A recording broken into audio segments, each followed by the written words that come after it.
exclusão social se baseia no afastamento de grupos do sistema socioeconômico predominante.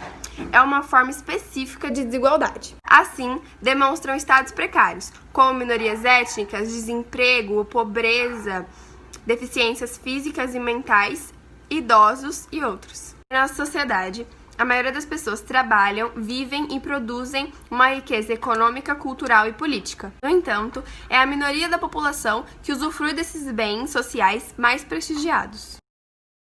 A intolerância religiosa é a incapacidade de respeitar crenças e religiões de outros indivíduos.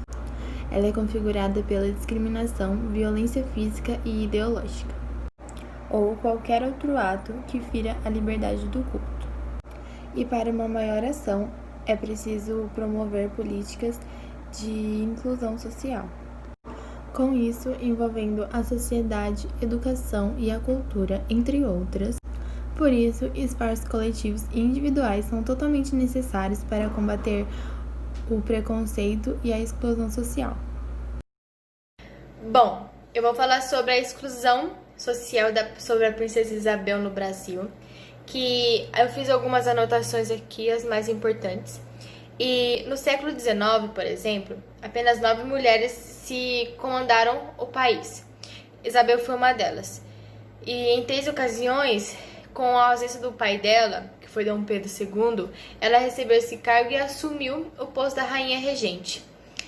Na terceira, foi ela que assinou a lei que acabava com a escravidão do país. Dom Pedro II teve 4 filhos. O primeiro foi o mais velho, chamado Afonso, só que ele morreu com 2 anos de idade.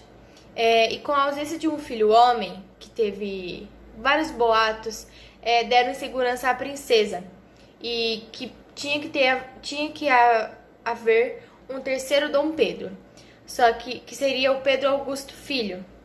E teve uma terceira filha que se chamava Leopoldina, e depois teve a Isabel.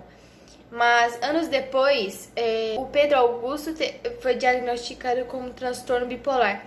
Então, para não colocar a Isabel, queriam colocar o Pedro Augusto, que era o segundo filho, como presidente ou rei do Brasil, para não colocar uma mulher no comando.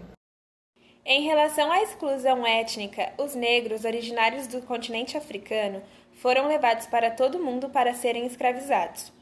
Isso deixou sequelas nas formações das sociedades em todos os continentes fora da África. E esse fato provocou a construção de sociedades que deixaram os negros à margem dos mecanismos de poder. Existem grupos minoritários que se desenvolvem muitas vezes em razão da etnia dentro de sistemas políticos estatais que excluem certos grupos. Podemos considerar que os indígenas brasileiros são uma espécie de minoria étnica que se desenvolveu em razão da exclusão étnica da sociedade. Só depois de admitirmos que os negros e índios estudam menos, ganham salários menores, são vítimas de preconceito, é que poderemos trabalhar a inclusão étnica nessa sociedade tão preconceituosa. Sendo assim, a inclusão social é uma política para lidar com as diferenças e distribuir os poderes dentro de uma sociedade. Logo, a inclusão significa a tentativa de corrigir as exclusões dos grupos falados anteriormente.